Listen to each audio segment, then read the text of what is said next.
নির্দিষ্ট কোনো নামাজও না, নির্দিষ্ট কোনো কি নাই, রাকাতও না, আবার নির্দিষ্ট কোনো সূরাও নাই। কি বলছি শুনছেন নি? নির্দিষ্ট কোনো নামাজ নাই, কোনো নির্দিষ্ট রাকাত নাই, কোনো নির্দিষ্ট সূরা নাই।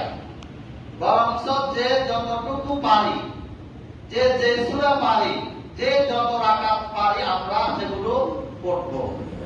কি বলেন? ঠিক কি না?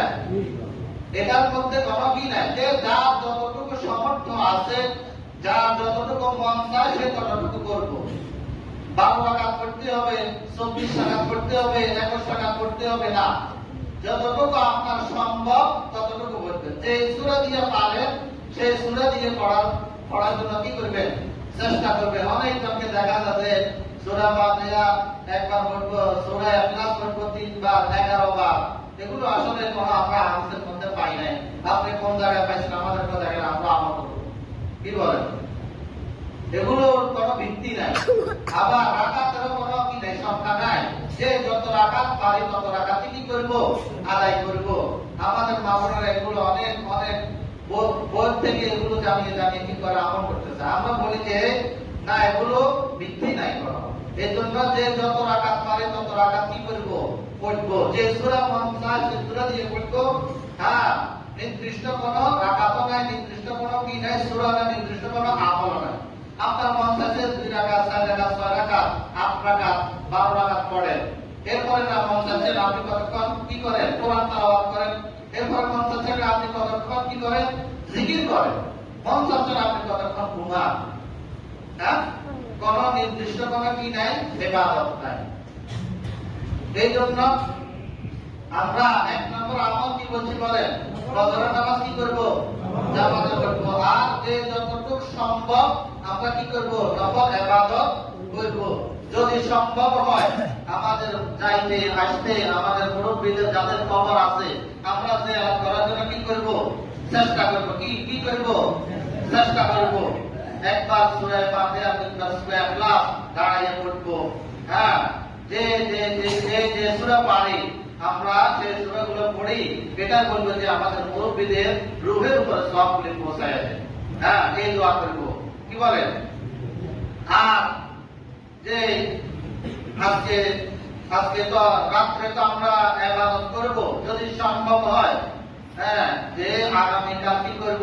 রোজা রাখবো। কি করব? রোজা রাখবো ইনশাআল্লাহ। যাদের সম্ভব হয়, সম্ভব না হলে সমস্যা নাই। যদি সম্ভব হয় আগামীকাল কি করা? রোজা রাখা। কেন রাসূল বলেন, قال النبي صلى الله عليه وسلم إذا كانت ليلة النصف من شعبان فقوموا ليلها وصوموا يومها। রাসূল বলেন যে যখন শাবানের অন্তরাত হয় তখন তোমরা রাত্রে জাগরণ করো এবং পরের দিন কি করো? রোজা রাখো।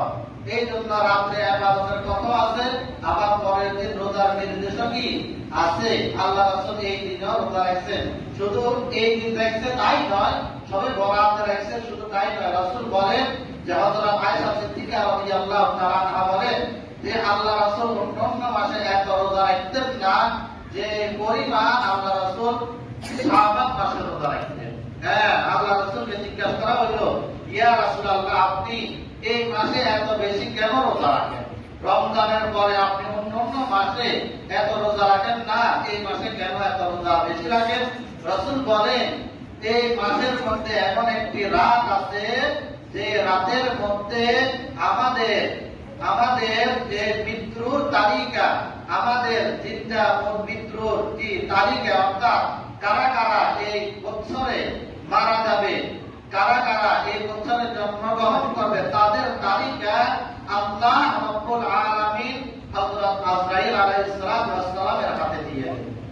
এবং আমি নবী চাই যে আমার লিস্টটা, আমার মৃত্যুর তারিখটা আজরাইলের হাতে ওই সময় যাক যে সময় আমি রোজা রাখছি। সুবহানাল্লাহ। কেননা কিয়ামতের দিন রোজা আমাদের জন্য সুপারিশ করবে। হ্যাঁ, যে বলবে এটা যে আল্লাহ আপনি যেই মাসে তার মৃত্যুর তালিকা, মৃত্যুর লিস্ট আমাকে দিলেন, ওই দিনে সে তো রোজা রাখছিল। সুবহানাল্লাহ। তখন আল্লাহ বলবে তাহলে কি করতে হবে? রোজা বলবে আপনি আপনার বান্দাকে মাফ করে দেন। সুবহানাল্লাহ। আল্লাহ